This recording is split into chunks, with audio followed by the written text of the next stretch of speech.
All right, now, everybody. Quiet, listen to me. We're going to start a show. Now, some of you people have been with me before. You know it's going to be a tough grind, but we're going to have a show.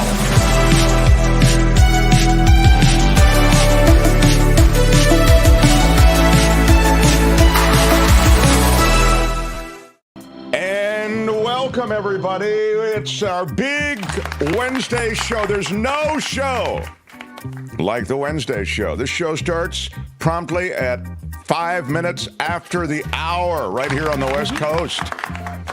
So don't give me a hard time. What did you just start? Right at 11.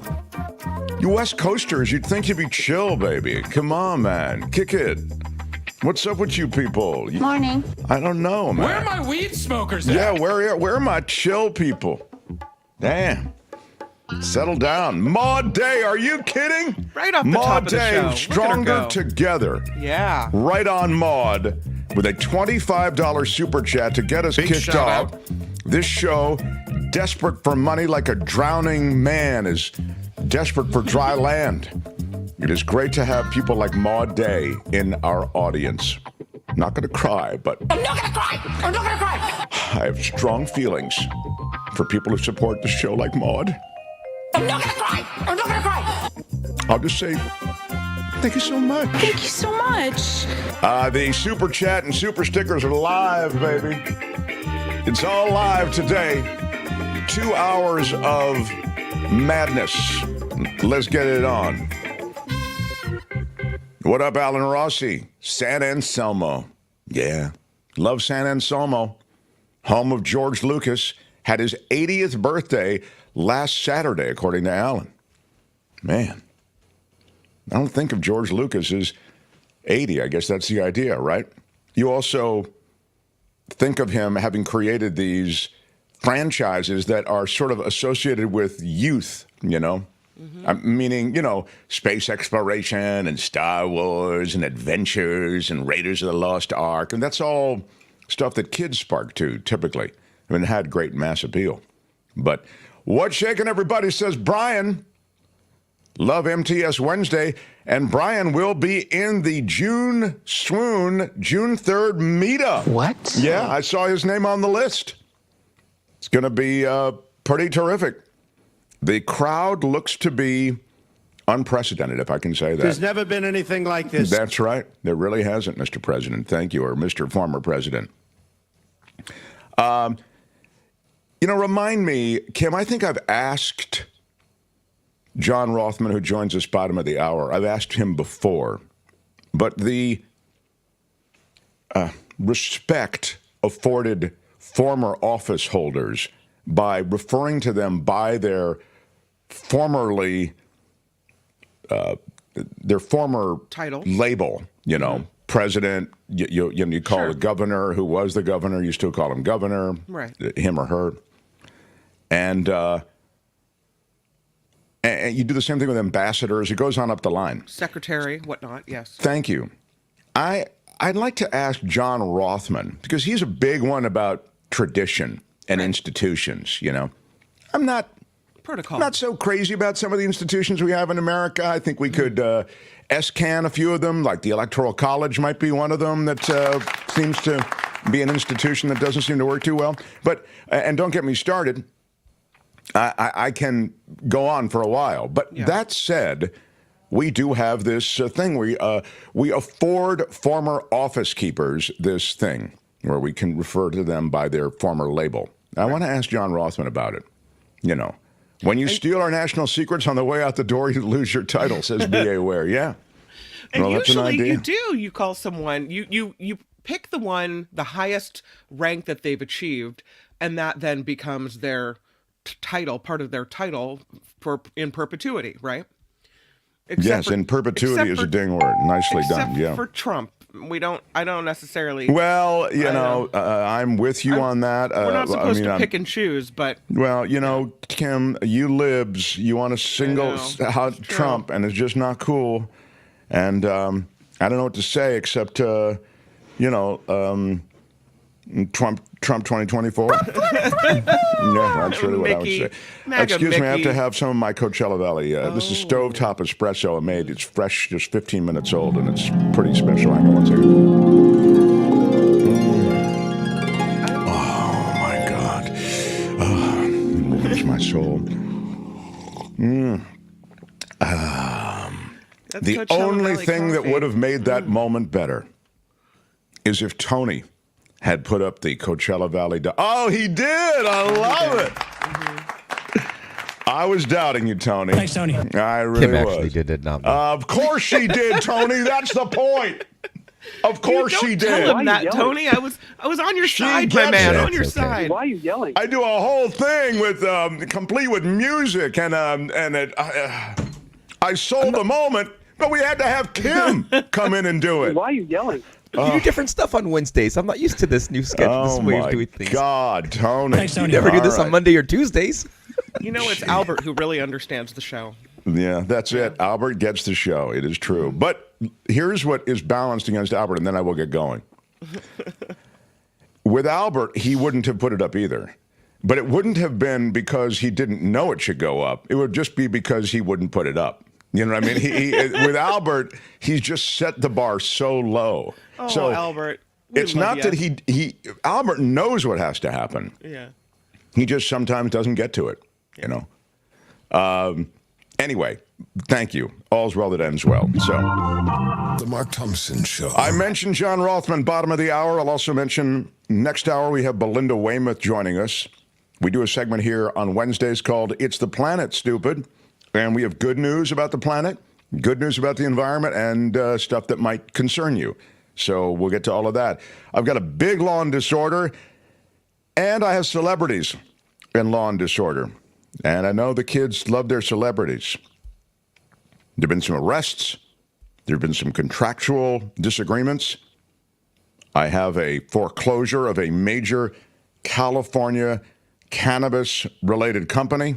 Yeah, So there's a lot going on in the minutes ahead. And there's one last thing, and that is Kim, I think, initiated the simulcast that's going on right now while we're here on YouTube, which is normally sort of our home court, YouTube. Yeah.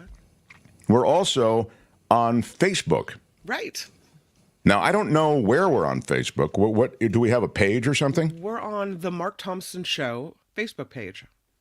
And I didn't even know we had a Mark Thompson show. If you No. go to Facebook, if you wanted to, or if you know, that's your jam, and you typed in the Mark Thompson Show, you'd see the page pop up. You'd click on the page and you'd see a little box spring up that had our live show going. Oh, that's cool. Very, Yeah. very cool. All right. Well, I have two little items here for our Facebook friends. You have to know that I've put all of my money, I cashed out my 401k, took the loss. I borrowed against my house and put it all in the Trump DJT stock. Big believer. He's never lied to me before. He says it's going to the moon. We're going for a ride. And good news reported by Stanley Morest on the chat. He says, good news about the Trump stock. Anybody who purchased it yesterday is sitting on a 3.5% gain. Yeah, play the bounce. Buy the dip, my friends. Buy the dip. The other thing I had to mention is that in relation to the referring to someone by their title, the proper protocol for ex-presidents is Mr. You put in the guy's last name, if it's a Mr., and I guess someday it'll be a Ms. Using Mr. President or President so-and-so is for the current officer only. Oh, that's interesting. For ex-presidents, it's Mr. It's not Mr. President? Huh. I didn't know that. I'm guessing that Trump insists on being referred to as Mr. President. But I don't know. Randy is seldom wrong. There's my DJT stock. Let me just see. It's at $44, close to $45, up 1.5% Yeah, you're doing pretty today. If you bought it on the dip, you're doing well. Yeah. Why is it still going up? I don't understand. Because it tanked. It was down in the 30s. Well, I don't don't know really why we're love on you I just saw using this the word story come tanked out. in relation to my Lord and Savior, Donald Trump. But I just saw this article that the company took a $300 million loss. Doesn't that seem like it would make people go, uh-oh, don't want that stock? well, Kim, a lot of people, if you're going to go look at the numbers, I mean, that's kind of a typical lib thing to do. You Right. guys all care about like facts and stuff.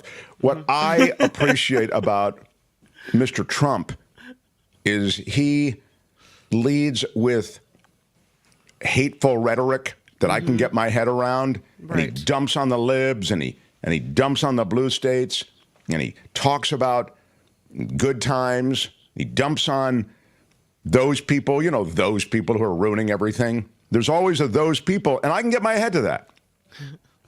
But all of you who want to invest, you care about things like earnings and is it really a company and all. I mean, sorry. The financial professionals, sometimes you have to go up against all of them. And it appears that all of them say what John is saying. No financial professional is going to touch DJT with a 1,000-foot pole. Well, John, where are you going to get a 1,000-foot pole anyway? They don't make them. You'd have to take a bunch of other poles, put them together. That is the most ridiculous. All right, you people, typical liberal, let's get on with this. The Mark Thompson Show. There were primaries, whether you realize it or not, primaries in Oregon and excuse me, Yeah. Kentucky. Mm-hmm. Let me just have some Guess who won? Coachella coffee. Hang on a sec. Excuse me Okay, for one that'll second. have to hold for just a moment. It's much better. Sorry about that. Voters in Oregon and Kentucky cast ballots in their states, further cementing President Joe Biden as the presumptive Democratic nominee. All right, Democrats. All right, settle. And former President Donald Trump as the Republican challenger. There's never been anything like this. Yeah.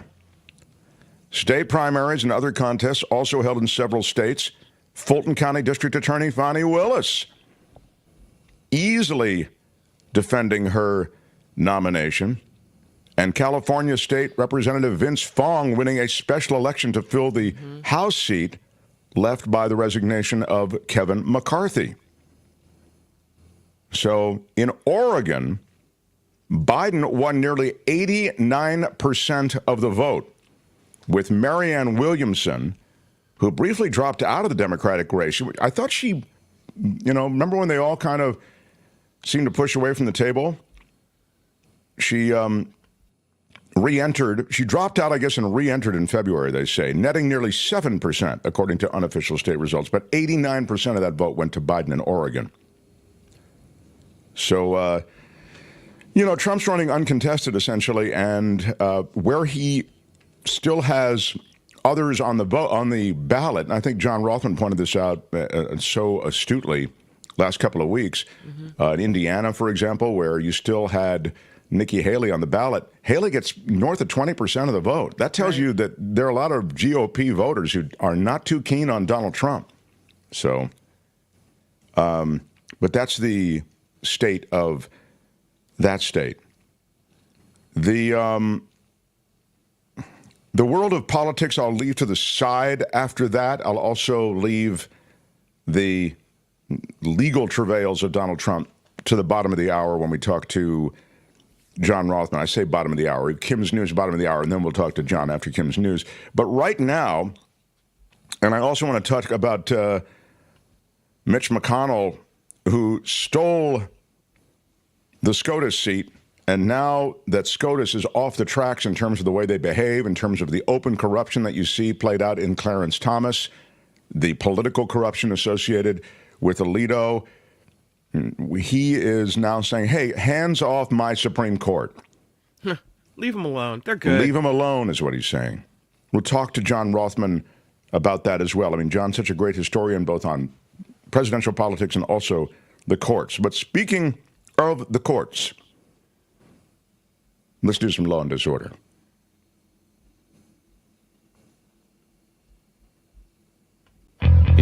justice system, the people, pimps, addicts, thieves, bums, winos, girls who can't keep an address, and men who don't care, are represented by two separate yet equally important groups. A cop, a flatfoot, a bull, a dick, John Law. You're the fuzz, the heat, you're poison, you're trouble, you're bad news. These are their stories.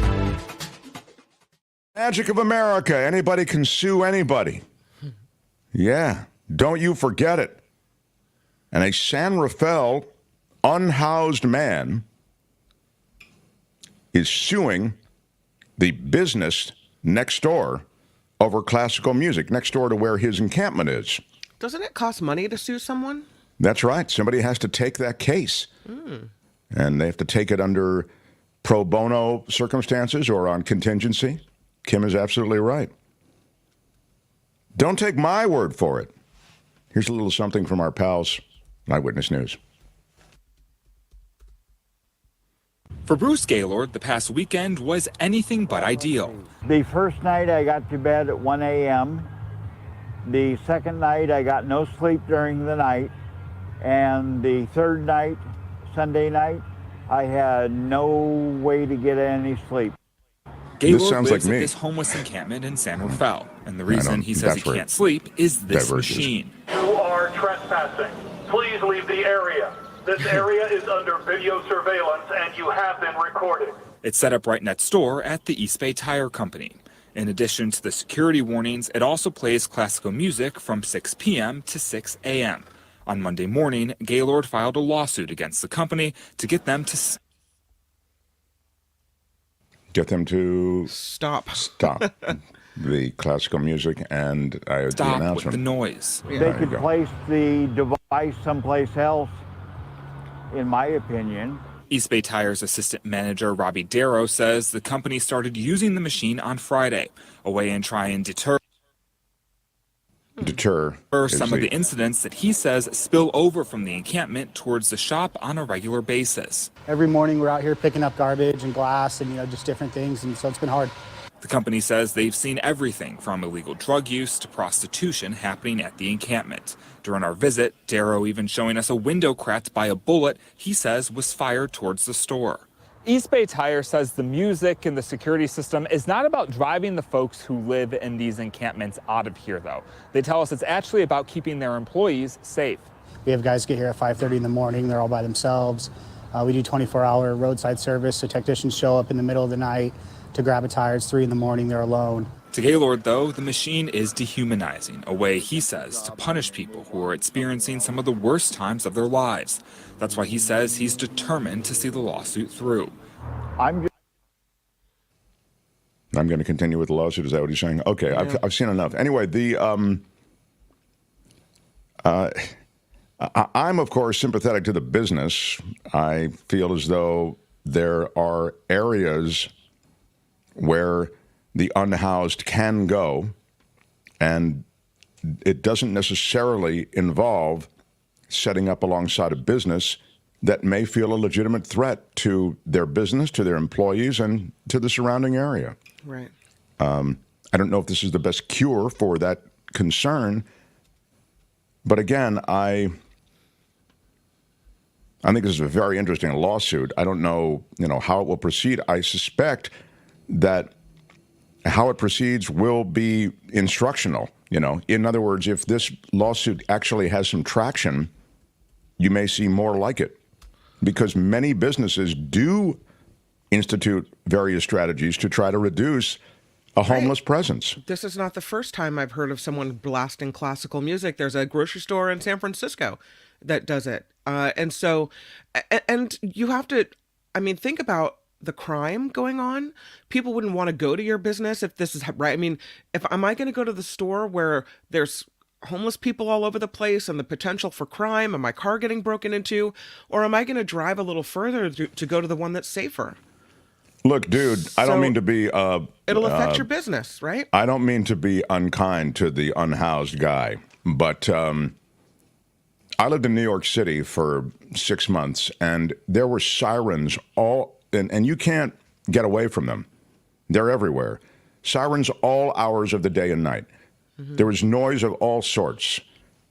You just got to put some earplugs in and get to sleep, or put some gray noise on in the room, whatever. In this case, he doesn't have the gray noise option. Put in the earplugs, brother. I mean, that's all.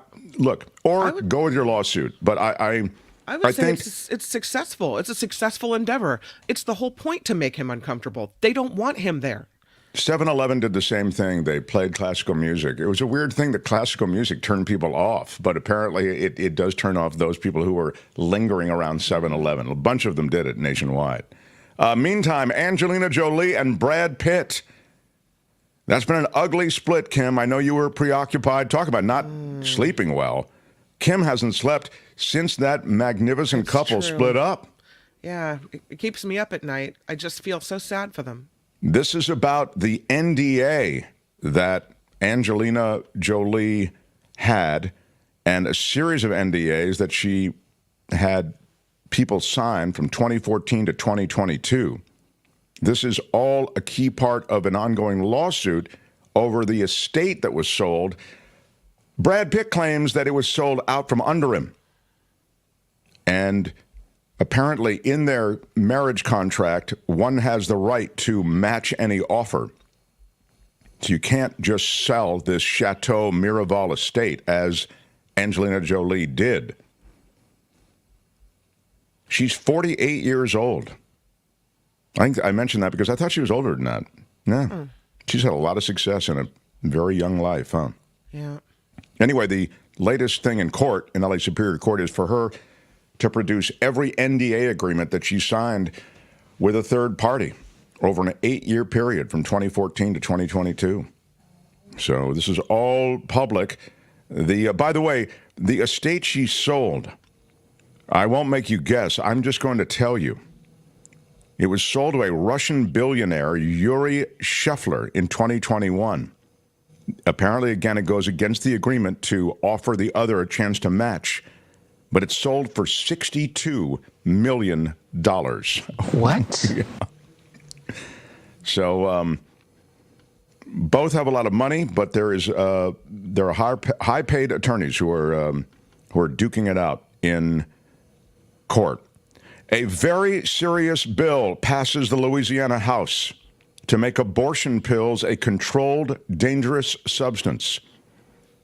This is a measure that would make possession of the medications without valid prescriptions or orders from medical professionals punishable by up to 5 years in prison, with an exception, apparently, for people who are pregnant.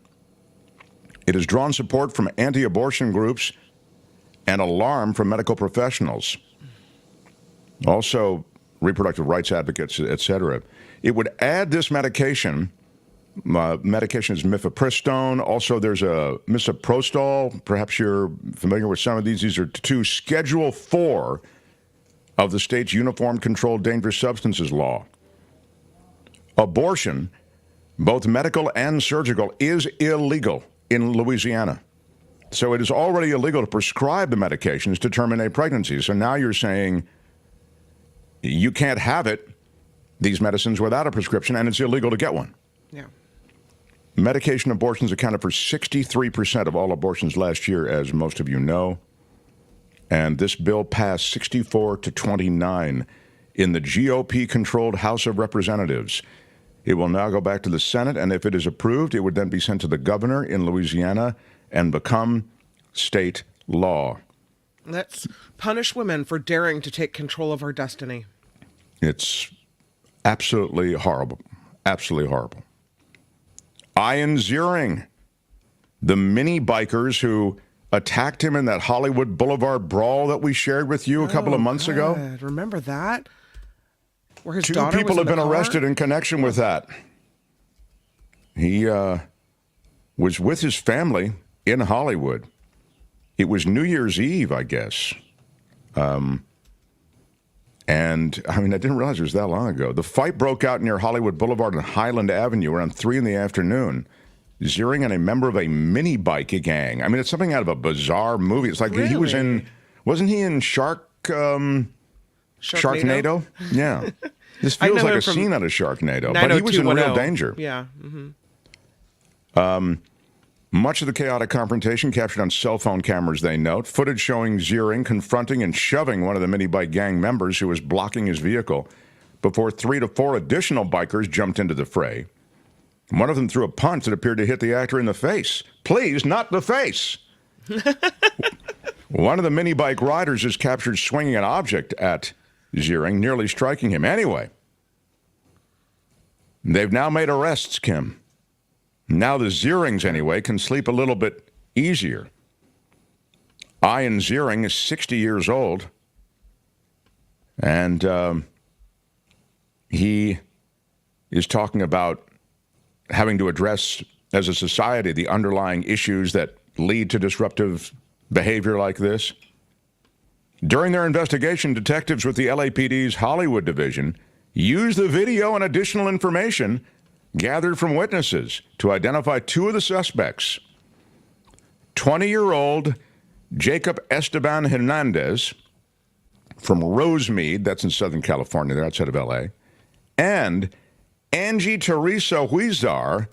And how old is Angie? This is where I say, 20, you can be an idiot. It's not excusable. I'm just saying that I understand you're an idiot at 20. Mm-hmm. Again, I don't excuse it. I'm just saying it can be in the wiring. But when you're 40, as Angie is. Yeah. Oh, Angie. 40-year-old L.A. resident Angie Teresa Huizar. What is she doing riding around on a mini bike beating people up at 40? Thank you. That's exactly my point. Both taken into custody, and Hernandez booked for felony vandalism. Bail sets at $50,000. The 40-year-old was booked on assault with a deadly weapon. Bail set at $30,000. California's biggest cannabis company is facing foreclosure. Say it ain't so, Kim. It's Eaze, E-A-Z-E, the largest pot delivery service, and they're in financial trouble. I thought this was supposed to be a booming business, this medical marijuana or marijuana business. Yeah, what happened? Stay at home and get baked. Exactly. That's the whole idea. You stay at home, you call Eaze, they have their app, and they'll deliver it to you. Because one thing you don't want to do is have to get up and go somewhere. No. They're in financial trouble. They defaulted on a major loan. They're now facing foreclosure. Eaze was founded in San Francisco, once valued at over $700 million. It's the latest move in this big ownership battle that has been playing out in court, because there's a tech investor named Jim Clark who invested in the company, and that he essentially is the loan that they're defaulting on. And there's a shell company involved that, loan money that way, and there is, in that infighting, the revelation essentially that there's not the money to keep Eaze going. Mm-hmm. So, yes, there are allegations of illegally representing the company's status, suggesting that it was more of a robust financial investment, so investors are actually able to take action, possibly against Clark, who was one of the, even as he is on the hook for a bunch of money himself. There's a lot going on with Eaze. They employ over 600 drivers, and those drivers deliver pot to customers around the state. It's the largest pot delivery company in the United States. You'd think that would be booming, You would. And, when they go out of business, who is going to bring me my pot? I have to go back to Rudy, and Rudy's a wake and baker. I don't even know if he'll make it over. What? Anyway, good luck to Eaze. And seems to me like there might be an issue there. And finally, I leave you with this. The Formula One Miami event, Formula One racing is, for years, it's been the highest end party and the highest end sporting event in the world. But it really was a European and across the continents kind of sport. Now it's come to the U.S., and now we have F1 in the United States. I mentioned that because there's an F1 event in Miami, apparently. What's the high difference prices between a regular NASCAR event and an F1 event? What's the difference? Is it just a different brand name of racing? Yeah. Well, no. I mean, NASCAR cars are different. I mean, F1. Okay. Tony, maybe you can rally a picture of an F1 car, and then so they're different than a regular race car. Yeah, exactly. Okay, I mean, NASCAR is like stock car racing. It's like it looks like almost a street car. I mean, it's not. It's got a huge engine in it and special tires and all the rest. But whereas F1 is, these Formula One racers are you'll see in a second when Tony rallies you. But this isn't even a story where you need to know the difference. You just need to know they are super VIP events. Everything is incredibly expensive and luxurious. And it's an atmosphere tailored to affluent clientele. And in that spirit, I found the menu items and their prices at the F1 event in Miami. Yeah. We have processes and protocols and standards. Here it is. These are the menu prices at F1 in Miami. You're not going to be able to see, I don't think, too well there. Maybe you can. But the Maine lobster rolls, $280. What? If you want to order maybe one order of the yellowfin tuna poke, $170. Who is having that conversation? Not a lot. Maybe you want a U.S. chilled prawn with mustard sauce and cocktail sauce, $290. A fruit refresher, pineapple, watermelon, stone fruit, $190. For a cup of fruit? Yes. Those are the chilled offerings, but they give you a sense for the magic of Formula One racing. Did someone forget a decimal point? If you wanted a beer, just a single beer, $45. Is this a hoity-toity, like fancy people event? That's what I've been telling you, Kim. When I say it's affluent and elite, that's hoity-toity. Yes. Okay, got it. Yeah. That's Law and Disorder for today. Tune in again next time for more Law and Disorder on The Mark Thompson Show. All right, that's it. Let's roll. Hey, let's be careful out there. So we can start Rothman late and you can do the news, or we can... No, let's go right to him. He's been waiting for a while. So he has. He shows up early. He shows up on time. Yeah. We'll do a little Rothman. Then we'll get a turbo-sized jumbo newscast. No extra charge. Yeah. We'll do that top of the hour. Mm-hmm. So smash the like button if you would. Smash it with your iron rod. Costs you nothing. It's not like the Formula One menu items. Everything's very affordable on this show, you'll note. Take a $200 cup of fruit, you bet. There's, I guess it's, you don't pay for the fruit. You pay for eating the fruit at the Formula One event, right? It's the experience, yes. Sure, and it's why you pay $9 for a bottle of water at gate C5 at SFO. Right. You're not paying for the water. You're paying for it being available at gate C5. Right. And that's your... anyway, so Rothman next. Here we go. The Mark Thompson Show. This guy is a presidential historian when it comes to American history and politics. He is such a great resource. He's an author. He's a lecturer, former KGO talk show host and colleague. And he's so good to visit with us on Wednesdays. How about it for the great John Rothmann, everyone? Hey, John. Mark, I just have one question. Yes, sir. The soiree that you are holding, that I am attending. Yes, June 3rd. It's the June swoon. Yes. I take it if it were in person, the food prices would be reasonable. Yes, we actually have free pass-arounds. I hope someday that we are all going to be able to have like an in-person event. It's just too hard because everybody's in different places, So we were looking. Well, it's just when we were so popular. You understand. We were at we were in the Bay Area. This show is born out of a radio show in the Bay Area.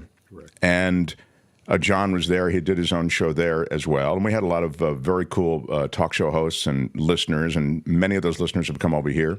Anyway, the point is, we had talked about doing a listener event and trying to get some of those people, but trying to decide on a central location, like everybody coming to San Francisco, or, because people are, joining us this way from far-flung places. It just never happened. So I think it gets harder, actually, not easier as the time passes. Tell me what you make of Mitch McConnell's comments on the Supreme Court. I mean, he's uniquely qualified to comment on it since he did jack that seat, the open seat during Barack Obama's presidency. Mitch McConnell did the country a great disservice. He remains a formidable power. It is important to note that when it comes to ethics, the Supreme Court decides its own ethics, that no action by the Senate or the House will have any influence on what the Supreme Court can or cannot do. And this is just more of Mitch McConnell ruminating about the Supreme Court. Well, he said specifically, it seems to me, this is a quote, it seems to me there are nonstop attacks on the Supreme Court week after week after week. So I'm not going to dignify that with a response. We need to leave the Supreme Court alone, protect them from people who went into their neighborhoods and tried to do them harm. Look out for the Supreme Court. That's part of the job of the administration. Look, I just want to be clear. Samuel Alito is not a fair and impartial determiner when it comes to Donald Trump. And it's very clear now that hoisting a flag, as was done at a Supreme Court justice's house, even though he wants to blame it on his wife. Oh, wait a minute. I blame everything on my wife, but okay. It is absolutely ridiculous. And by the way, they talk about judges recusing themselves and so forth and so on, and bias and prejudice in the lower courts, which is what Donald Trump keeps talking about. My question is, if you know these people have a prejudice, shouldn't they recuse themselves? But I think for Mitch McConnell, it is the ultimate in hypocrisy. But I expect nothing less from the former Senate Majority Leader, who I would hasten to point out is retiring as leader, and so he won't be a factor after January. It seems to me that there are nonstop attacks on the Supreme Court week after week after week. I'm thinking, I just love that. It's the same thing that Donald Trump says. I can't believe all these court cases against me. Hey, dude, when you break the law and you do lawless things and you do unethical things, you're going to make the news cycle. You might even end up being indicted in the case of Donald Trump. In the case of the Supreme Court, I think it's fair for there to be criticism. If there were fairness, neither Clarence Thomas nor Samuel Alito would be allowed to participate in any court deliberations dealing with 2020. And they have certainly expressed their biases. And when we have the decision, which will come, I believe, within a few weeks from the Supreme Court as their term ends, on the question of presidential immunity, I expect Alito and Thomas to side with Donald Trump. I hope I'm wrong, but it would show their implicit bias and prejudice. Indeed. More classified documents found at Mar-a-Lago after the Mar-a-Lago raid. The findings were cited in an 87-page opinion by U.S. District Judge Beryl Howell last year. This is more than we were aware of initially. She cited the finding of additional classified documents in the bedroom area of Mar-a-Lago. It's just more classified. Here's a quote: more classified documents, more classified marked documents were uncovered in November in 2022 in a leased storage unit, in December of 2022 in the office at Mar-a-Lago, and apparently sometime thereafter in the former president's own bedroom at Mar-a-Lago. Notably, no excuses provided as to how the former president could miss the classified marked documents found in his own bedroom at Mar-a-Lago. But whatever the reason, you understand, they didn't prosecute Mike Pence because they knew that there was no intention, and Mike Pence was completely open. They didn't prosecute Joe Biden for the same reason. But what you have from Donald Trump is a constant obstruction, and I think if they get him on this, it's a good thing, although you understand that's been put off as well until after the election of 2024. Yeah, well, I mean, the tragedy here is accountability, and he should be held accountable, and hopefully one day he will be. Although I caution people that if he is elected president of the United States, he will pardon himself. There will be no prosecution. Well, and it seems to me like that is going to be a long list of cautions that you might provide should he become president again. Well, you asked a question at the beginning. I do listen very attentively to the Mark Thompson program, I want you to know. And that has to do with the question of what you call a former office holder. You call them, as Kim McAllister correctly pointed out, by the title, the highest title they previously had. So, for instance, when I dealt with Harold Stassen, who'd left the governorship of Minnesota in 1943, well into his 90s, we were still calling him Governor Stassen. It's a sign of respect. So when you deal with a former president, I listened recently to Edward R. Murrow's interviews with Harry Truman. Truman was out of office. Eisenhower was president. But Mr. Murrow called the former president Mr. President as a sign of respect. Just as I called you a former radio talk show host on KGO. That's a sign of respect. Well, you don't need to call me anything. I just feel the respect from you, which is so delightful. I want everybody to mark that. Yes, it's very true.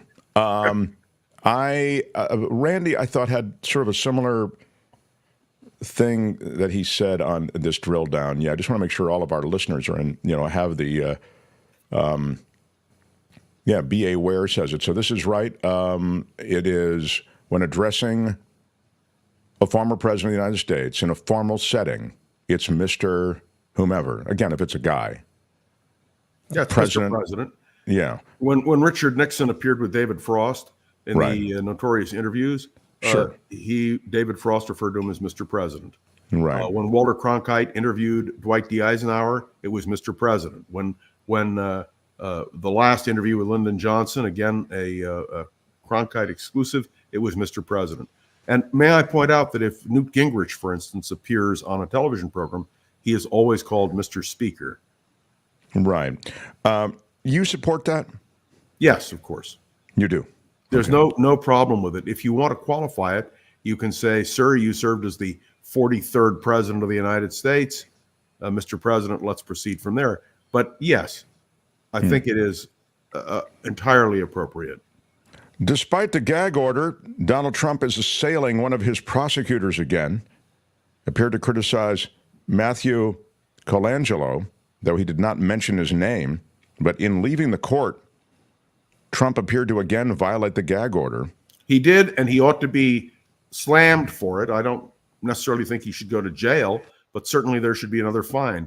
When the court is now considering a variety of things, but it will really be on recess next week. When we gather next Wednesday, the jury will begin deliberations. My understanding is that the final instructions are issued on Tuesday. So it's going to be a very interesting week ahead. The thought is from David K. Johnson, and I believe also from David Katz, who joins us, the former federal prosecutor, joins us tomorrow, that penalties associated with some of these gag order violations may be imposed at the end of the trial, that it's sentencing, et cetera. So that shoe still has to drop. I'll finish up and then I'll get to the Middle East here in a second. But Rudy Giuliani was, as you know, served at his 80th birthday party, and they did get him to, of course, to answer these charges. And in so doing, he pleads not guilty and begins this speech calling the case completely political. It was a court proceeding that was over the phone, so that he didn't actually have to be in the courtroom. And the presiding judge actually interrupted him and said, I don't want to mute you, sir. But I mean, Giuliani went on like he was on Fox News or something. It was like a soliloquy that he was doing. John, can you comment on a bulldoze operation? That's what Giuliani does, and that's what Trump does. They figure if they keep talking, they can control the situation. Sort of like being a guest on the Mark Thompson program. If I just keep talking, but you understand that is their methodology. And who did Donald Trump learn that from? And who did Rudy Giuliani learn that from? But Roy Cohn. That was Roy Cohn's technique. Roy Cohn, of course, Joe McCarthy's chief hatchet man and attorney. Well, there is something I want to ask you about, and just give me 45 seconds on it, because I think the epic fall that Rudy Giuliani. By the way, I've never been a huge Rudy Giuliani guy. Okay, I mean, I can document it for you.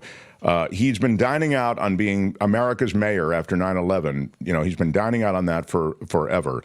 But he started the election deniability back when he was running for mayor. He started that crap. But anyway, I do have to acknowledge the epic fall, though, that this guy has taken from a person who did have respect to he's now laughably corrupt and awful, reviled by most everyone, even those within the GOP. Can you speak for just a second as to your impression of what's happened to Rudy Giuliani? It's an epic tragedy. This man, who was viewed as America's mayor, Time Magazine Man of the Year, acclaimed everywhere, considered seriously for the presidential nomination of the Republican Party, a man who came through. And you may remember there was a term limit on the New York mayor in those days, and people wanted to lift the term limit so he could run again. I remember people who I knew who were involved in that. It's tragic.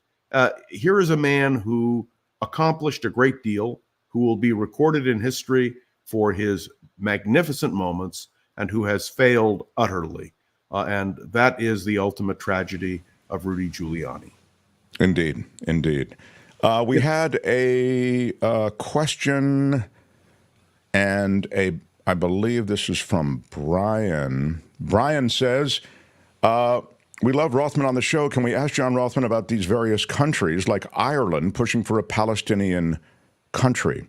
Yeah, speak to that. Thank you, Brian, for the super chat. Let me just, so we're up to date on this. Yeah, go ahead.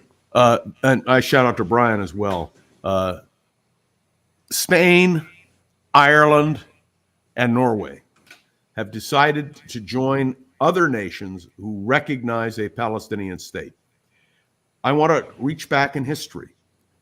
When 1947-48, the Palestinians declared an independent state, and Robert Lovett, who was then the Assistant Secretary of State, declined recognition because it wasn't an identified territory. And I think that is really the key. There is no identified territory. The United States is in favor of a Palestinian state as part of a two-state solution. And let me just quickly comment on this. As someone who has advocated a two-state solution for many years, it takes two to tango. And what you have is basically Hamas calling for a one-state solution, the destruction of Israel. And you have the Palestinian Authority theoretically in favor of a two-state solution, but equivocating constantly. That's why they celebrate Al-Nakba, the day of destruction. All I can say is, in order to have a two-state solution, you have to have everyone committed to that idea. When the Israelis offered a two-state solution, Yasser Arafat said no. And if you don't believe me, just read Bill Clinton's memoirs. Bill Clinton details what happened at Camp David. It is the ultimate tragedy for both peoples. And I would remind you that the United States voted for a two-state solution in 1947, and that, again, the Palestinians said no. Now, if a Palestinian state means what happened with Hamas, there will never be a Palestinian state. The Israelis will never permit it. But let me be clear. It was Israel that withdrew unilaterally from Gaza, which withdrew settlements, which withdrew settlers, which offered massive economic aid. And what happened? Hamas took over, and Gaza has been used as a staging ground to attack Israel. If you want a two-state solution, if I want a two-state solution, then we have to have a clear, definitive statement. Let me just end this. I mean, it's really important to me. I was with some people the other day who advocate for a two-state solution. And I said, fine, where do you want the Palestinian state to be governed? Do you want Hamas to govern the Palestinian state? Oh, no. I said, what about the radical Fatah faction of the Palestinian Authority? No. I said, well, who's going to govern the Palestinian state? What's the big question now, Mark? Who's going to govern Gaza? The Israelis. Well, let me follow up on that. I've got a couple of things to follow up on, but let's start there. What if I say to you, hey, what we'll do is we will not recognize Fatah, we will not recognize the Hamas or the Houthis is what I was thinking about. We won't recognize any terrorist organization in the Middle East. We will recognize the Palestinian Authority that we will help support, which is kind of what had happened before essentially Hamas took over. And by the way, Hamas took over with the help of, as you know, Israeli funding. There was considerable evidence that Netanyahu was very much behind. John, when there Hamas, was money going you're in. confusing two facts. Originally, Hamas received some support from Israel when they were competing with Fatah for control. Weren't they also competing with the Palestinian Authority? Yes, the PA was in example. Gaza. Yeah, what happened was Hamas won an election in Gaza. No, I understand that, but I'm saying that they did receive money during that time. What did they do with the Palestinian Authority people? They threw them off rooftops. No, absolutely right. There's no question about that. In fact, I think one of the underreported stories is the regime under Hamas that the people of Gaza have had to live under. You talk about not tolerating any dissent, Hamas is a brutal governance organization. Leave aside their terrorism. If the Palestinians would declare unilaterally the opposition to terror, return the hostages, agree to live side by side in peace, there would be a two-state solution. But there will be no two-state solution as long as the Israelis feel legitimately that Hamas became a staging ground and a Palestinian state on the West Bank controlled by Hamas, which most certainly would happen, would be a staging ground. So the Palestinian people themselves have to determine their future, and they can't do it through Hamas, and they can't do it through the Palestinian Authority. It's a serious problem. I don't have an answer. I don't. I can tell you I think that what you've just said is so very true. You need an organization, a governing body with agency to actually have a negotiation and to have a fresh start. And all we have is these terrorist organizations, true terrorist militarized terrorist organizations. It's not your granddad's terrorism organization anymore. It's not a bunch of guys who just strap explosives to various kids or women or themselves and blow up a bus. These are militarized organizations. Did you see the pictures this morning that were released of the attack on October 7th? You have to see them to understand the horror. So even my friends on the left in Israel who favored the creation of a Palestinian Arab state will say, not under these conditions, not under these circumstances. So when the Europeans, and I'm speaking now particularly of Norway, Spain, and Ireland, recognize a Palestinian state, what does that mean? All of them said they're not doing it calling for the destruction of Israel. That's a good thing. But understand that unless the impulse to destroy Israel is thoroughly removed, the Israelis aren't going to budge. Not after October 7th, and frankly, not before. May I also point out, if Benjamin Netanyahu vanished from the scene, if he were not prime minister of Israel, that would be the position of any subsequent Israeli government as well. There is considerable dissent in the Netanyahu government. And, and rightly so. He's a troubled leader right now.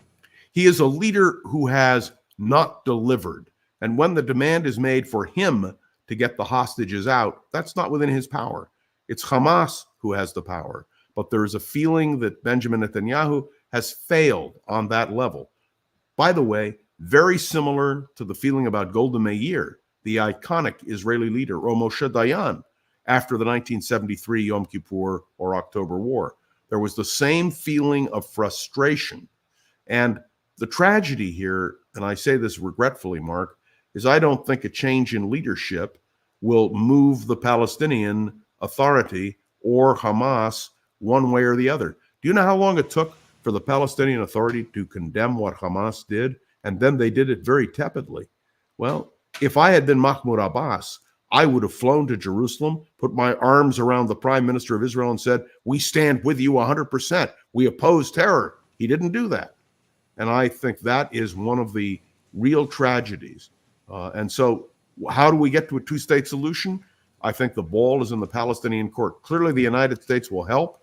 Clearly, the Europeans will help. But Hamas and the Palestinian Authority remain the obstacle. You'd like to see, just to a unilateral disarmament. You know, to say we're disarming, we are returning what hostages have survived, and we're ready to sit down at the table. If Hamas That's what said Hamas must do, and that's what the Palestinian Authority should be demanding, and they're not. By the way, the Palestinian Authority is thoroughly corrupt, and we know that. We admit that. Mahmoud Abbas is 87 years old. He's not a capable leader anymore, and the people who are coming up behind him, frankly, call for the destruction of Israel. So what do the Israelis do? There was former Prime Minister of Israel, Ehud Olmert, suggested that Israel unilaterally declare a Palestinian state. And I understand that sentiment. That's what they did in Gaza. They unilaterally withdrew from Gaza, and look what they got. So the proof will be in the pudding, so to speak.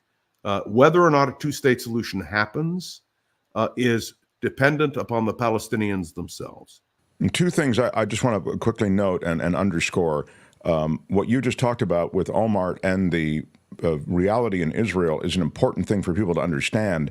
There's a fractious kind of conversation going on. There are passionate, emotional conversations about what should happen there, and there always have been, about integrating the Palestinians into the state of Israel or letting them have some kind of state that the Israelis are perfectly cool with. That's been going on for decades, those conversations, and now they're still going on in the way that John has just noted. But the other thing that John said, I think, does bear underscoring as well, is the intense corruption that you find within many of these organizations.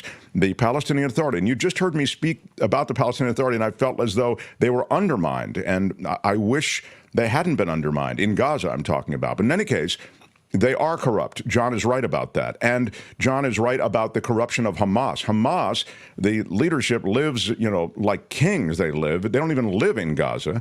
And they have been taking all of that funding, and it has been used in corrupt ways. Same is true in leadership roles for many of these terrorist organizations. So, John, in that sea of corruption, it's depressing to me, because I don't know how you see a leader or leadership rise up and actually get us to a better place. You think it's depressing for you? Talk to the people of Israel.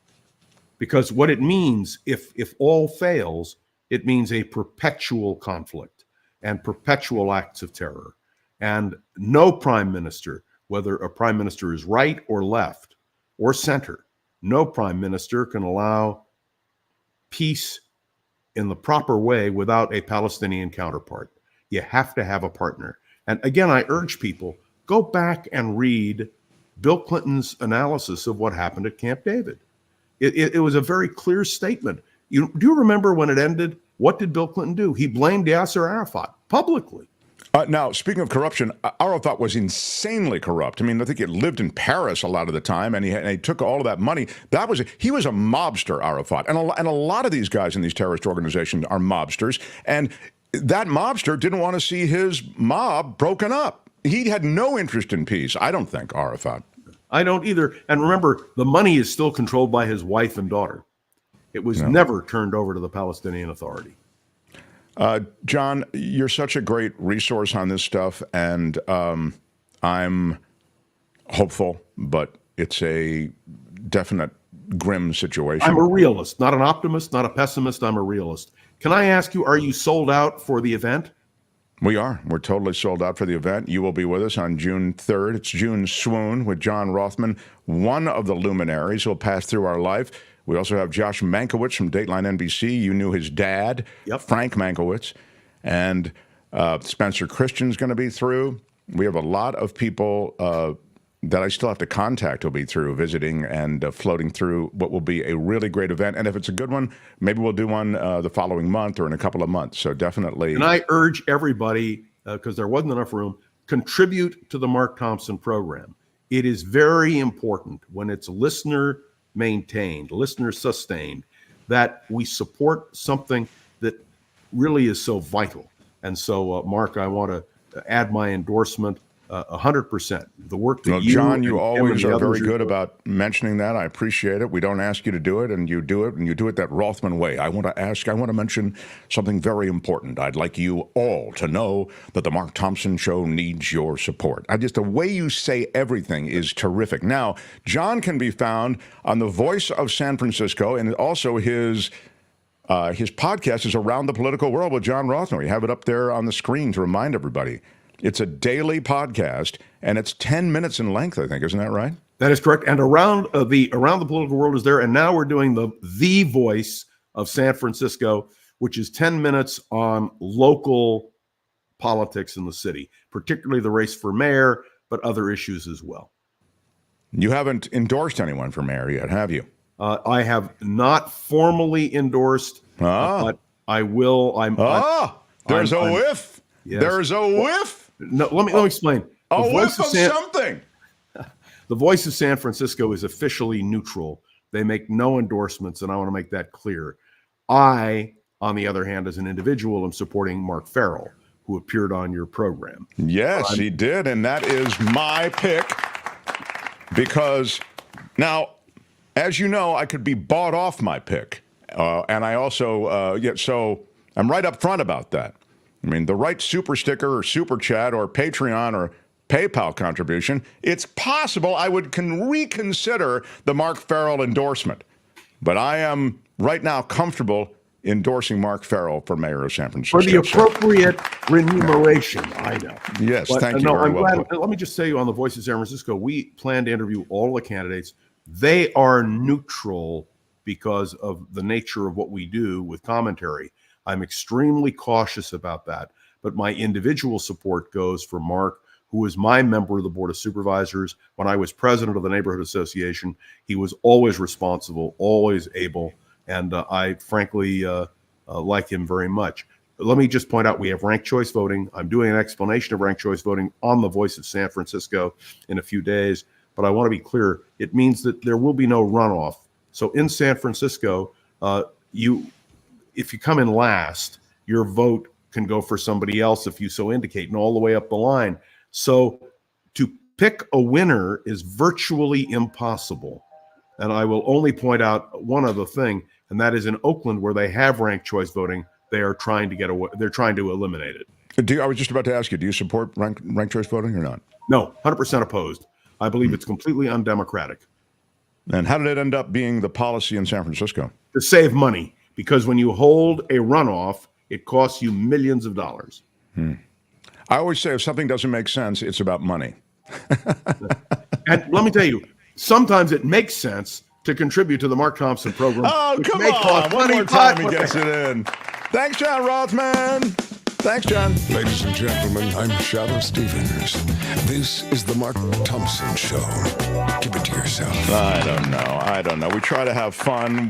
There's some serious stuff going on in the world. We try to have a little fun. Smash the like button. Thank you guys for being here. Smash it with your iron rod. Love my Rothman. And anything happened while John and I were speaking? No? Okay. I'm going to now. I'd love to listen to what Kim's saying, but oftentimes it's exciting when she's just speaking and no one can hear anything. It's fine. You didn't need me anyway. All right, Kim. My God, I don't know. Just don't look. Let's keep it. I blame you. All right, fine. Well, you guys really went at it for a second there. That was fun. Yeah, and I didn't even bring up the thing I really want to go after him on. So I'll save that for next time. You know, it's good. People who like each other are allowed to disagree. You know what I mean? Go head to head. That's right. Yeah, head to head. You have some Coachella Valley coffee. Don't mind if I do. Right here, baby.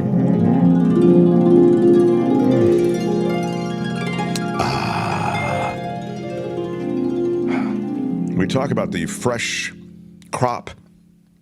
The beans are all hand roasted, and they do a lot of business there, but I would say they're a boutique supplier of coffee.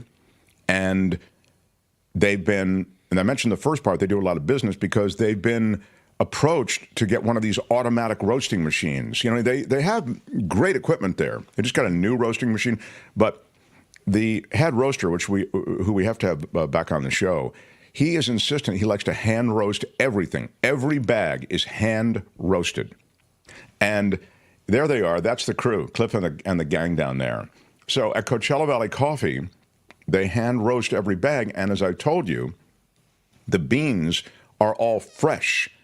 It's fresh crop. And that's why it's not like wildly discounted stuff that you can find on the internet. You can find discounted beans. That's generally not the fresh bean. So Coachella Valley Coffee, they hand roast. They have the fresh crop, and they support so many different farms in South America, in Africa, in places where they know they can instruct many of these farmers as to how to grow and how to get the very best beans. And many of them are owned by women. Cliff believes in investing in women in many of these countries, in Latin America and Africa. And he's found building these businesses from the ground up, they become dependable sources, and they run businesses that are consistent with Coachella Valley Coffee and their ethic. I'm so proud that they're on this show. And as I tell you, they're the best. I've been drinking Coachella Valley Coffee for years now. For the last few years, the fact that they're on the show is something I'm so proud of because I really believe in the product. CoachellaValleyCoffee.com. But the key is, when you check out, use the discount code from the show, Mark T. You'll get 10% off whatever. So you can order a 5-pound bag, you'll get 10% off. Order a 1-pound bag. You can get a subscription, so they'll send it to you every month or every 2 months, whatever it is. Whatever you order, you get 10% off with Mark T as the discount code at checkout. Love my Coachella Valley Coffee. Right on. The Mark Thompson Show. Now, how about some news from Kim? And we still have to do It's the Planet Stupid. Among other things, Belinda Waymouth will be along as well. Smash the like button. Mark Thompson Show. The Mark Thompson Show.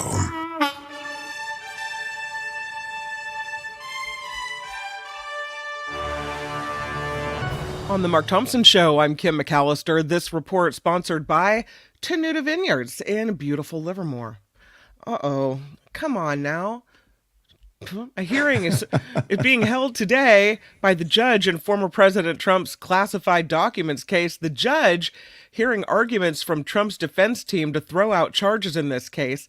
Trump is accused by the feds of taking classified documents from the White House after he'd left office and illegally storing them at his Mar-a-Lago estate in Florida. Yesterday, we learned not only were they found in the bathroom, but also in Mr. Trump's bedroom. So there. There's search and rescue teams now working in Greenfield, Iowa, after a tornado ripped through this small town last night. Multiple deaths have been reported. Numbers won't be released until crews have completed their search efforts here. But Iowa Governor Kim Reynolds said the state will be requesting aid from the federal government after this town was destroyed. Those with student debt are in for some more relief now, as the Department of Education says it will be forgiving $7.7 billion in student loans. What? And you wonder why the young people don't automatically just vote for President Biden. It's like, okay, the decision will affect more than 160,000 borrowers in an effort to reduce the burden of education debt on U.S. households. The debt relief includes more than $5 billion for those pursuing public service loan forgiveness and about $2 billion for students enrolled in income-driven repayment plans. Nearly half of all current homeowners say they have at least one regret about purchasing their current home. According to a new survey from Bankrate, 47% of American homeowners cite maintenance and other hidden costs that are more expensive than expected. A common worry is about the mortgage payment, whether they can handle it if the family's financial situation takes a turn for the worse. It is true that, people are hot to trot to own a home. Oftentimes it doesn't make sense. There is maintenance associated with things. There are insurance consideration. There is property tax. I mean, these are all things that you have to worry about. Whereas, if you've got a good landlord, if something breaks, you just, pick up the phone and you call the landlord or contact the landlord. It's not wrong to think of the entire situation when you buy a place, or whether it's a house or a condo or whatever you get. No, and people don't. Remember when your garage flooded? Oh, absolutely. I mean, that's a pretty penny. I have to get my house painted. It's been years, and it's in need. And any project, and then halfway through, the contractor comes to you and goes, "Hey, it looks like we've got some stuff here I didn't expect. It's going to be more expensive than I thought." It's like, oh my God, you know what I mean? You just feel a bit trapped. But the advantages of course, the advantages are manifest. There are so many different advantages to, building an asset that generally appreciates. Sure. And it can also be yours. I mean, you can do what you want to that place. So no one can raise your rent. You're not going to be evicted. There's some security there. Of course. And so I definitely see the pride and the sort of magical nature of owning your own place. But it is smart that people think about some of these other considerations because they're real. The Crumbleys, the Oxford High School shooter, Ethan Crumbley, his parents, featured here, are refusing to help his appeal of his life sentence. Thanks, Mom and Dad. He'd asked for access to James and Jennifer Crumbley's pre-sentencing reports, which are relevant in his appeal. The attorney for James Crumbley wrote, Ethan could provide his legal team with those details without the reports. James and Jennifer Crumbley were sentenced to 10 to 15 years in prison in separate trials on involuntary manslaughter charges. Oh. UCLA's police chief being reassigned. This after the fallout from how pro-Palestinian protests on campus were handled. Chief John Thomas received some serious criticism for security failures that led to violence at an on-campus encampment. There were calls for him to step down. The school continues to conduct an internal investigation into security failures that left students and other activists at that encampment to fend for themselves for 3 hours against an attack from counter-protesters. Several injuries were reported after that violent confrontation as well. Again, I know these are very tough situations to handle on these campuses, and you want to give these young people who are oftentimes very reflective and thoughtful about those positions they take, you want to give them a forum. But I think you have to be very careful. And I don't know. Well, you know where I am on the encampments. I just think that it's a bad idea. I mean, this just is, if you're a university president or any kind of governing body of a university or college, I just think the minute you let these encampments set up, you become now involved in a plan with no end game. And we're finding out that the end game, in the case of UCLA, had a lot of outside agitators associated with it, but it wasn't exclusively outside agitators. There were people coming out of those encampments prior to the whole meltdown, and they were harassing many kids. Many Jewish students felt completely frightened and didn't. I play cards with a guy whose one son, I think I may have mentioned this, is a teacher there. He's a PhD maths guy and didn't feel secure going. And so, and the daughter, she's an undergrad, and she didn't feel, and they're Jewish people, and they felt completely intimidated, not because of just a general sense of it. They were literally singled out and had insults hurled at them. And last thing I'll say is apparently they got names of who people were who were Jewish students, because you go, well, how do they know Jewish person from a non-Jewish person? From the attendance of some Passover event, or there's a list, and they got a hold of that. So there's a real dark side to this. And again, I don't think the cops can solve it completely. I would have liked to have seen leadership at the university step in more aggressively, but definitely cops are on the hook as well. I'm talking about cops who are university cops. Gig workers. 1 million gig workers in the state of California are waiting to find out their fate. The California Supreme Court heard arguments yesterday to possibly overturn Proposition 22. Now the justices have 90 days to rule. They appear likely, though, to keep this law. Voters approved it in 2020, reclassifying rideshare and delivery drivers as contractors instead of employees. Sticking point, though, labor rights like workers' compensation benefits. So we'll see what the California Supreme Court has to say. California is a step closer to protecting kids from social media addiction. A state Senate approved the bill this week, sending it to the Assembly. It bans companies from sending an addictive social media feed to a child without consent from a parent or a guardian. The lawmaker behind it says studies show once a young person is hooked, they experience higher rates of depression, anxiety, and low self-esteem as well. Speaking of kids, and this picture is not exactly what happened here, 29 children in For those listening, we have a picture of these kids jumping in the air, and then there's a cop spraying like pepper spray on them. It's really clearly a concocted picture, but it's pretty funny. The 20 children in San Bruno are recovering from a health scare at school. They got sick yesterday from tear gas and pepper spray. Students and teachers at Portola Elementary felt burning in their eyes, nose, and throat. Turns out those chemicals were part of a training session a mile away at the San Francisco Sheriff's Office. Officials there apologize. They say this has never happened before. We've never seen anything like this. Oh, my God. There's never been anything like this. Right, there it is. So now they're pausing all training with chemical agents because apparently they've got this preschool or school nearby, and their pepper spray training sickened 20 kids. So there you go. But yeah, they didn't exactly spray the children directly, as the picture would indicate. Mm-hmm. There is and I don't know, Tony, if you can rally some type of sound on this, but there's an effort to alert drivers that they're going too fast. It's on the move. This bill passed the state Senate yesterday. Wow. So would make California the first. I'm sorry, Dave. I'm afraid I can't do that. Maybe kind of like that. Yeah, it would make California the first to require new cars come with a feature to warn people when they're going 10 miles over the speed limit. Oh. I think you know what the problem is just as well as I do. Thank you. The goal is to make the roads safer by reducing the spike in traffic deaths.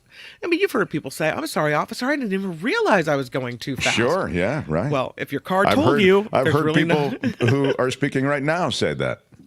I've heard it from them. The technology, you know what? No, knock it off. The technology would not apply to older vehicles or those bought in other states. If this becomes law, it would take effect in 2032, where your car would have to talk to you and tell you to slow the heck down. So, wow. I would want the belligerent voice. You know, I'll bet you would. You want somebody like yourself. You're going 10 miles per hour.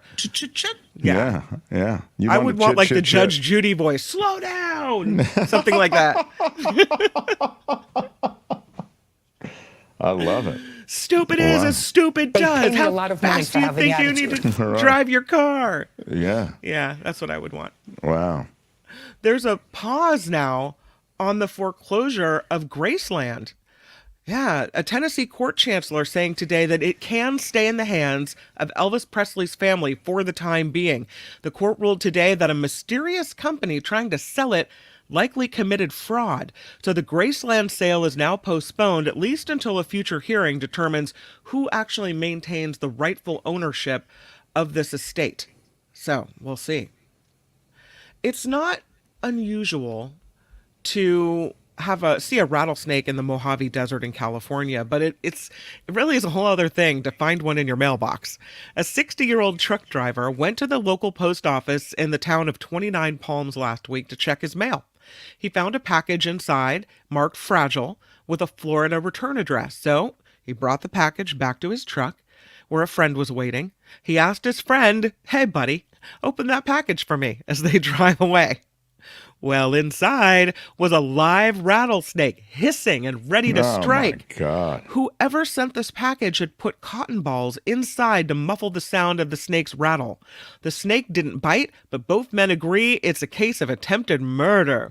The package originated in Hayward, California, and the Postmaster General is now investigating. The snake was handed over to animal control, so the snake's okay. The people are okay, but that's a new one. Yeah. It's not cool either, as you know. I mean, No. I feel that if you mess with a living creature like that, you ought to be doing time. You know, I understand nobody was hurt ultimately, but believe me, that creature was hurt. Yeah, absolutely. Yeah. Anyway, no. The 14 cities in California have made it onto the best places to live in America. Mm-hmm. We hear stories about people moving out, but it looks like San Francisco isn't so bad after all. Oh! Mm-hmm.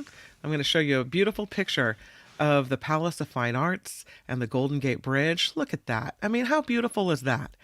Yeah. Out of 150 cities nationwide, 14 California cities are ranked as the best. San Francisco is the highest of the California states at 22. U.S. News and World Report calls out its iconic landmarks, historic streets, businesses, and trend-setting residents. San Diego takes the 46th spot for its sunny weather, beaches, dining, and entertainment. Also on the list, San Jose. Santa Barbara, Visalia, Sacramento, Bakersfield, Santa Rosa, what? Los Angeles, Fresno, Salinas, Modesto, Vallejo, and sorry for the Modesto folks, Vallejo and Stockton. Yeah. Okay. Well, yeah, These I mean, are. you can live affordably in Stockton. You're close to the foothills, and you can get to the. I think it's. I see it. I do. When I think of the 150 cities in America that are the best places to live, my bad. I'm sorry, but Stockton, Modesto, and Fresno don't really make the list. Okay, now let me argue why they should be on the list, because I think first of all, there has to be maybe it's a population threshold. I don't know how they decide what as a city that should, it's suggested here. Petaluma's not on the list, No. for example. Why wouldn't Petaluma? Maybe it's not a big enough It's place. not big. Well, Santa Rosa made the list. I guess it's big enough. So. Yeah, I mean, Santa Rosa is bigger than Petaluma. But I'd say, first of all, if you're in California, and I know this isn't a popular position sometimes in many conversations, but California is a pretty terrific place to live. We have resources here. We have magnificent natural beauty here, beaches, mountains, national parks. I mean, unprecedented in all the world. There is nothing comparable in all the world to Yosemite, to the redwoods, to many of these vistas that you'll see. Even the one that you're looking at right now is pretty spectacular. The problem with San Francisco, just to carve it out, is not that no one's ever said the views aren't great and that they're not great postcard views like the one you're looking at. What we say is, when you park your car, it's going to get, messed up. And you yourself may be messed up. There's a security issue. So all I'm saying is California has a lot of positives. And I understand why people I think the weather is another big thing. I understand the Central Valley can be pretty hot. But in general, I think the weather in California is pretty magnificent compared to many of the other options nationwide. Conversely, you're talking about the best cities in America in which to live. Okay. And Stockton? I'm just saying, where on the list is Stockton? I don't know, but it makes the 150. Well, I mean, 150 is a big list, Kim. It really is. Not when you consider how many cities there are in America. Okay, let me throw in a couple. Houston. Would you rather live in Houston or Stockton? Oh, God, no. Okay, which one? Stockton or Houston? Stockton, because in Houston, I have no rights over my own body. Okay, Dallas is another major city. Would you want to live there? I'm not going anywhere in Texas. Okay, so Austin is also so you're not putting that in, right away Stockton is better. You see, California, now that's a political thing, but that's a reason you like it. Now let's go to other major cities. How about Baton Rouge, Louisiana? I don't know what the politics are like there, but that sounds like a nice place. New Orleans, Louisiana. It's one of the most exciting cities. It's a vibrant music scene in New Orleans. Let me tell you what the politics are, because maybe you weren't listening earlier in the show. Yeah. They don't allow abortions in the entire state of Louisiana, and now they've just outlawed medical, the mifepristone. So Louisiana's out for you. So you see how quickly, how about Detroit? Okay, so I can go on and on and on, and you'll see why Stockton ain't so bad. All right, okay. Yeah, so I think you owe Stockton a little bit of My bad. I'm sorry. Yeah. To the fine people of Stockton, Bakersfield, and Modesto, I stand corrected. Truly bad, and my incredibly sorry. Yeah, I think. Full tubing? You want full tubing? It was wrong, it was stupid, and I'm trying to be a better person. Yeah. I'm going to work on it. I'm going to take my Bay Area snooty, uppity attitude. Yeah, that's what and it I'm is. going to cram it right back down where it came from. All right? Yeah, thank you. That's exactly what it is. It's snooty attitude, and it's great that you embraced it. I'm really proud of you there. Thank you. Thank you. Really am proud. Yeah. Lastly, that was very inappropriate. Okay, well, you apologized. You apologized. Voters are most likely to support Oprah Winfrey, Serena Williams, and Sandra Bullock if a female celebrity were to make a political run. A new poll from Suffolk University and USA Today shows nearly 30% said they'd be more likely to support former talk show host Winfrey and actress Sandra Bullock if they made a move into politics. Wow. Another 27 Who is having that conversation? Who is it? What voters exactly? Voters in general that were asked on the survey. Yeah. Another 27% said they would support tennis champion Williams if she ran. And that would be Which one? Which Williams? Serena. Mm-hmm. Mm-hmm. Not the other Williams. They like Serena. So Wow, Sandra Bullock? It's kind of interesting. They go, Sandra Bullock. She's very likable. I guess. No.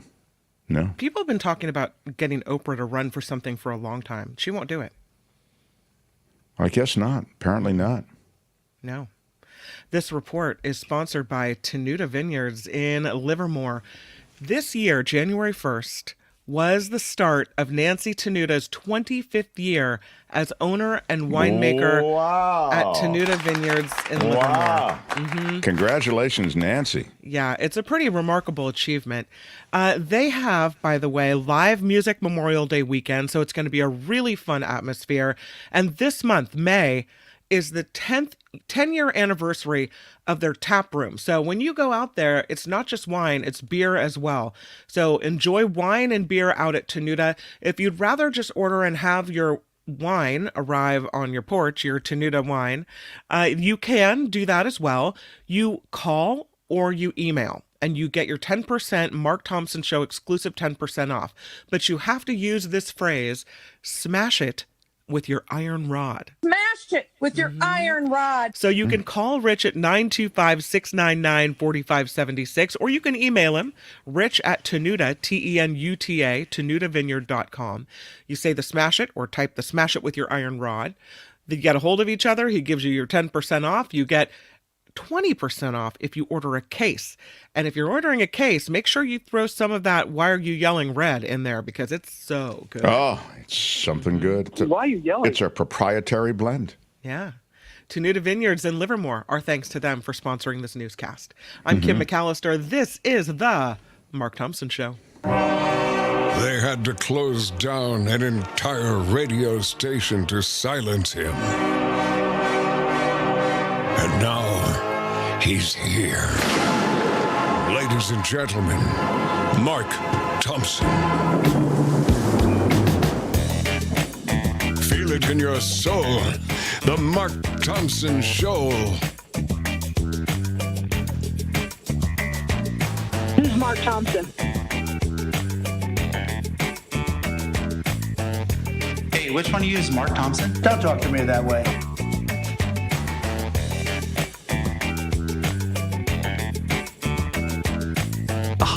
Effective. How about that?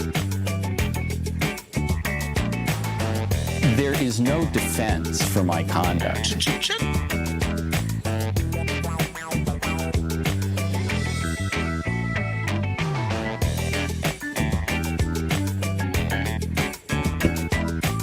Joe Fish, Sal the Shoemaker, Joe Box, and Little Anthony. Mo Black's brother, Fat Andy. Your Honor, I'd like to ask for a recess. Smash it with your iron rod. Seriously, what the? What up, everybody? Glad you could make it here. We are, I guess for the first day, we're simulcasting on Facebook and YouTube. YouTube's our home court. We also, of course, a podcast available on all the podcast platforms, but we really appreciate everybody who supports us here on YouTube and wherever you find us. We are a crowd-funded show, so very much dependent on the community of supporters.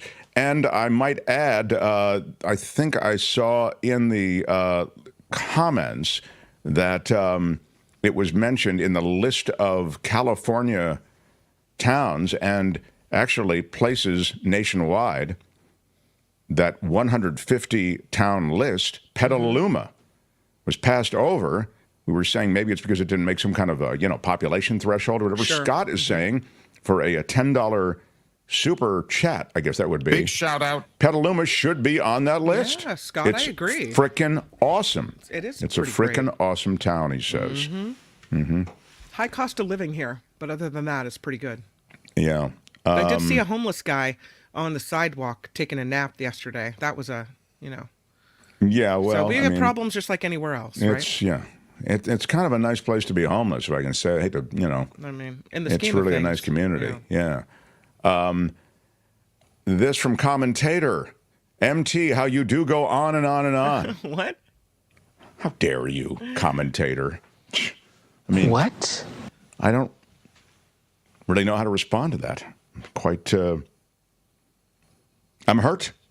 That's it. I'm hurt. I'm hurt. I'm not gonna cry. I'm not No, I'm not going to cry, but I'm hurt.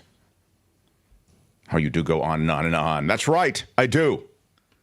I think it's when I was asking you about all the various cities. That's when that came in. Remember, I was going, would you live in Baton Rouge? Would you live in Louisiana? Well, no, you made some good points, and I did end up apologizing. Yeah, thank you, commentator. Colleen Mark, says when was the last probably, time you spent time in Modesto, Stockton, or Fresno? Hard pass, they say. Well, This is no picnic, no summer camp. It's a tough room for sure, man. Yeah. It's a tough room. It depends what your options are, I guess. That's why I was, making that point. Michael D says, Mark, is it in your power to do a full tubing yourself? I believe I have done a full tubing before. I don't shy away from apology. I mean, you're probably noting, Michael, I don't apologize a lot because I seldom have anything to apologize for, Michael. Oh, yes. I mean, again. Do you know who I am? Yes. I'm kind of a big deal. And the reason is because I don't F up a lot. But I have F'd up before. I think that maybe it was 3 or 4 times in my life I've F'd up. And I do lay down the full tube and apology. So I don't want you to feel that I like it's beneath me or something. Sure. As long as the other party's apologizing about. What's that? What Tubin got in trouble for? Yes, I don't. Right. Oh, I'm not, yeah. You didn't do that. No full Tubin of that. Tubin apologized. We covered that on the radio. It was a weird thing with Tubin because the reality is that he didn't do anything, He apologized for not being able to work a Zoom call better. You know what I mean? That was really what was going on there. He was involved in something that is a private act, and it became a public act. And that was because he didn't know how to work the technology. Well, you shouldn't do it on a work call anyway. Come on. Of course not, although I have mad respect for him for getting so turned on during an editorial call with the New Yorker. I mean, I can't do that. So good for him. Oprah is hella shady, says Mama. Wow. Really? Come on. Who is having that conversation? Exactly. Mama, please. Oprah, I mean, she's the queen. She's shady? I don't know about that. And finally, Susan says, I agree, Mark. Very insulting, Kim, for people who live in Stockton. Yeah, my bad, Susan. Seriously She apologized, Susan. Yeah. Kim is I understand people feel like Kim, because of her arrogance and self-confidence bordering on a sort of divine confidence, you feel as though Kim can't find it to ever realize she's wrong. Well, that's not true. She just did acknowledge that she was wrong. I did. And yes. I'm sure Stockton is really nice, and so is Modesto. Yes, and they are. It always depends on what you want. Right. I mean, it's a little if you're hot working, there, but there's work. There's all kinds of things that dictate where you want to live. I love Stockton, says Champagne Wishes. Right on. Shout out to Stockton. All right, everyone. All right, everybody, please take your seats as we continue. I mean, The Mark Thompson Show. On Wednesdays, we like to check in on the environment on the planet. It's a regular segment we do. We call it It's the Planet, Stupid. The planet Earth. Some call me nature. I am very passionate about the planet. Earth. A living, breathing planet capable of sustaining whatever life forms we see fit to deposit on it. Spock, judging by the pollution content of the atmosphere, I believe we have arrived. It's the planet, stupid. No. It's the planet, stupid.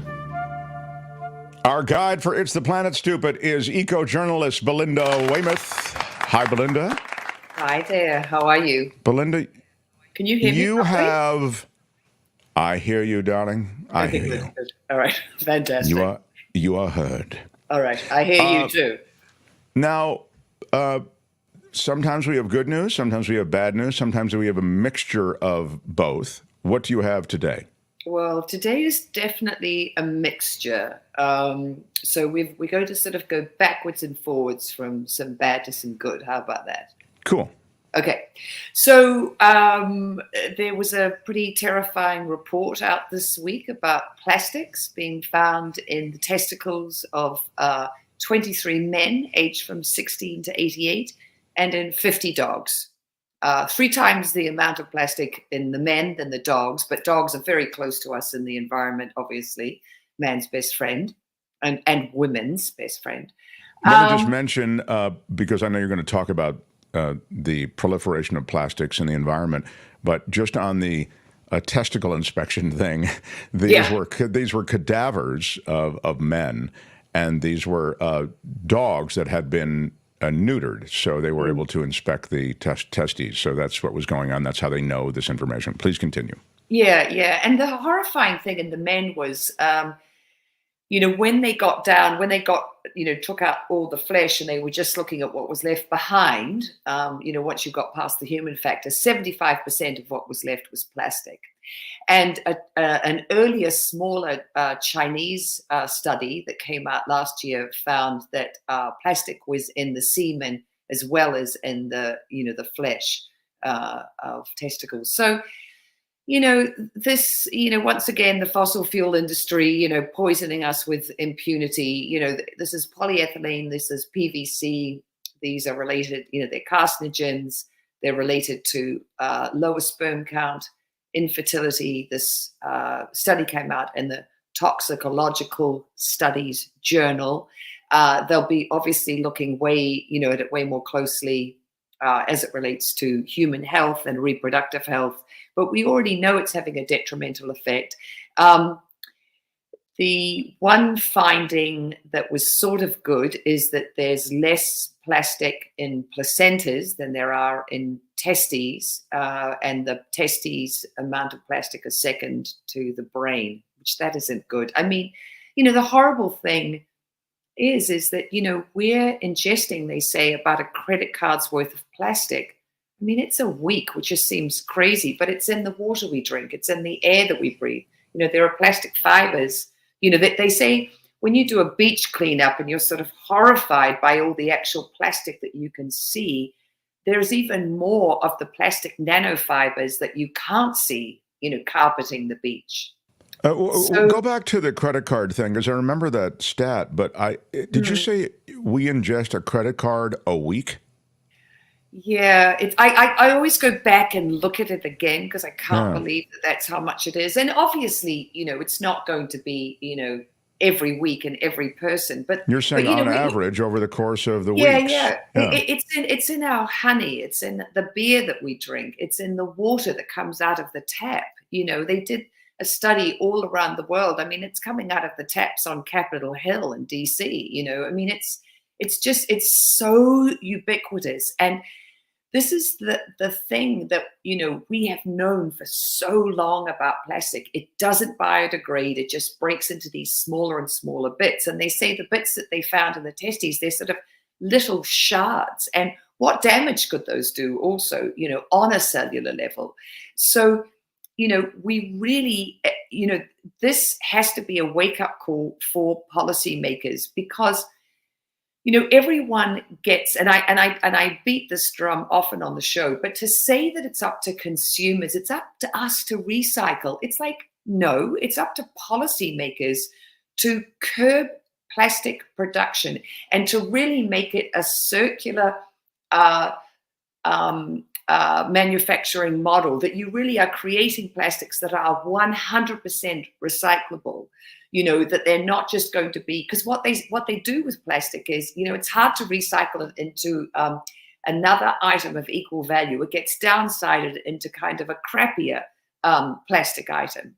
My daughter's just come home from Ireland, and in Ireland, every single plastic bottle that has Coke or a drink in it has to be made from 100% recycled plastic. And that's what we need here. But we also need,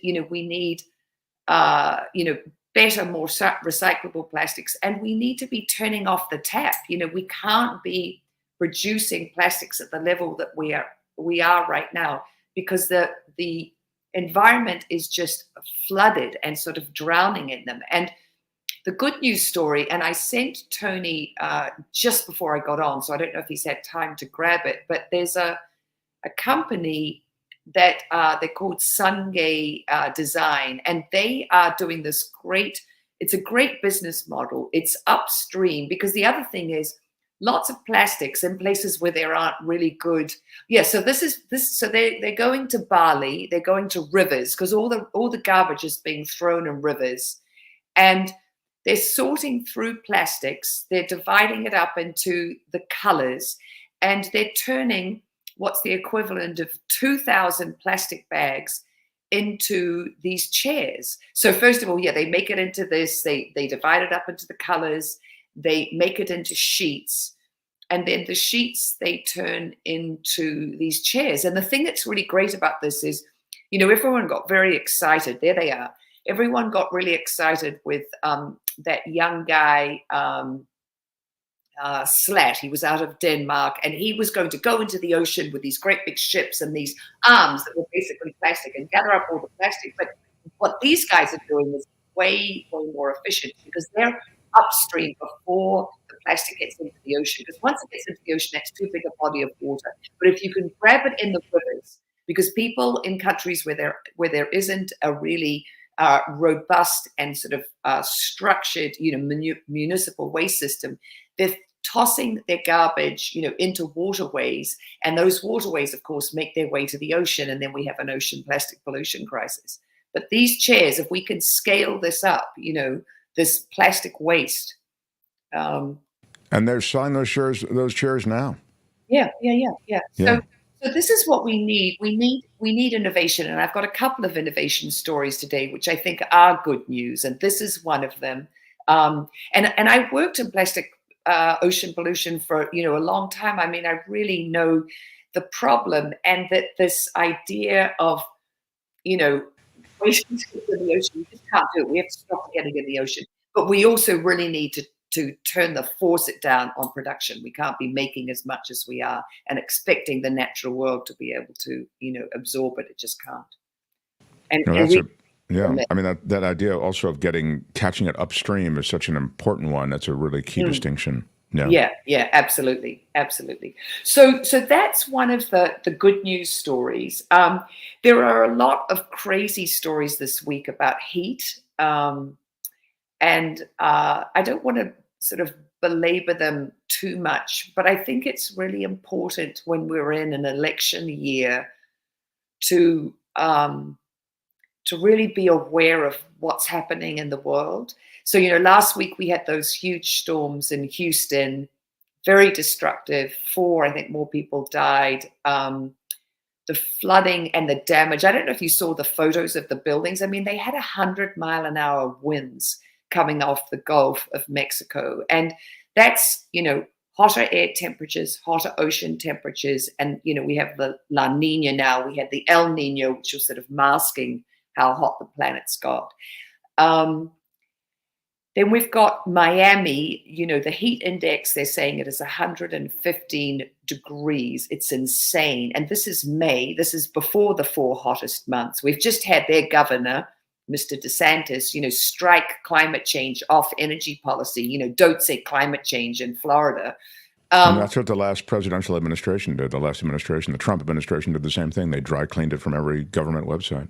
Yeah. And the fact is, you know, the temperatures they're getting in Florida right now, you know, the temperatures are in the high 90s. And then when you add in the humidity factor, you know, that makes the heat index go up to 115. This is 11 to 17 degrees hotter than records. This is really, really hot. Right down from Houston, where you've had these terrible storms, directly south in the Gulf of Mexico, you've got the state of Tabasco in Mexico.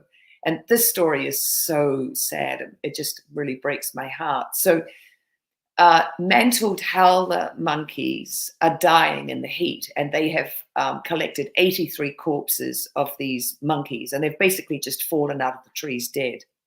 And that's from heat. So here's a worker getting them. They're putting up buckets of water for them. They're putting up food, but they're just too hot. They're going in with lime and basically just putting it on the corpses. So I bring this up. These aren't happy stories, but I bring them up because it's an election year, and it's really important who you vote for. And I'm just going to give a little plug for President Biden, because last week he said no more leases in it's called the Powder River Basin, and it's Wyoming and Montana. It's the biggest coal deposit that we have in the US. And he said no more mining leases, which is a huge step to combat climate change, because that's a lot of emissions in the ground, potential emissions in the ground there. And it doesn't mean that the coal mining will stop overnight. That's not what happens. There are leases that are ongoing, and they say that in Wyoming, the mining won't stop till 2041. But it's really important, listeners, that that you vote for the climate this November. I mean, it's a crisis to the point that I think it's a national security issue. It's a world security issue. It's there are no words to discuss properly the irresponsibility associated with ignoring it is one thing, but like to literally erase it from government websites and to steer the other direction out of some sort of sense of political expediency, it's outrageous. I mean, it really is grotesque. I mean, we're talking about an existential threat to the future, to our future generations. Yeah. Well, it's outrageous and it's dumb. I mean, that's the thing to me. It's just plain stupid. That's what sort of I find so galling about it, because smart people, in the interests of their, political longevity, supposedly, ignoring, as you said, say this big existential threat. So should we get on to a good news sorry story? about that. Anyway, that was I always chime in with the it just to me it's so egregious. So please continue. No, but you're right, Mark, and it's really it's really true, and it should be blasted all over the media right now. I know we have all these other things that are happening in the world that are really huge, but this is really huge too, and these intense temperatures that are being felt, here in the continental US, in Mexico, in Asia, the crazy heat that they're going through in India and other parts of Asia, and as I was saying last week, without air conditioning, without respite. I mean, it's crazy. So the good news, die-offs. Yeah. So give me some good news. Yeah. Okay. So the good news. So one of the things that is happening is, we've talked before about the fashion industry. Now that everyone, we like lovely clothes. We want to look hip and cool. I get it. And I'm not saying, no, don't say fashion. I'm saying say climate change and say fashion, but let's do fashion in a more responsible way. And so there are so many different companies that are really looking at fast fashion and how just incredibly destructive it is, for the planet. Growing cotton, tons of pesticides, tons of water. So how can we augment cotton? How can we put in bio, fibers and make cotton go further? How can we lessen the impact of, dyes on, with water pollution? The crazy thing about fast fashion, so in 2015, I think it is, the world bought twice as much fast fashion as they did in 2000. So the sales of clothes is going nuts. But the problem with fast fashion is it's really cheaply made, and it's really it ends up in landfills. So, it falls apart. It ends up in a landfill. It doesn't biodegrade. It's got, polyester is plastic. There's so much stuff in it that isn't good. So there's this young guy, his name is Arav Chavda, and he is a very keen diver. And he's also an analyst and a mechanical engineer. So he was diving in Florida year after year. He was seeing the horrible impacts of coral bleaching, and he was also seeing lionfish. Now, I don't know if you've ever seen lionfish, but they're really cool looking. They have these spines on the top. They're very stripy, but they're an incredibly terrible invasive species, and they're sort of everywhere. And he is taking, there they are. And I've seen them swimming around in an aquarium, and they kind of, it looks a bit scary there, but they're kind of they cool. look exotic, which is kind of cool, but you're saying they're wildly invasive. Yeah. Yeah, they're terribly invasive. So he and two other entrepreneurial types have been taking not only lionfish, we've also got this problem with Burmese pythons that have been, people go, oh, I want to have a Burmese python, what a cool snake, and then it gets absolutely enormous. And where do they release them? Into the Everglades in Florida. So there's this huge Burmese python invasive species problem going on there. We've got carp in the Mississippi. Well, this company, they're called Inversa, they have so far taken out, I think it's about 10,000 of these animals. And they've turned their leather, they've turned their skin into this supple and attractive leather. And it's being used by companies to make shoes and wallets and all these different things. And he said, okay, so far it's 10,000 of them, but we want to be taking out, 50,000.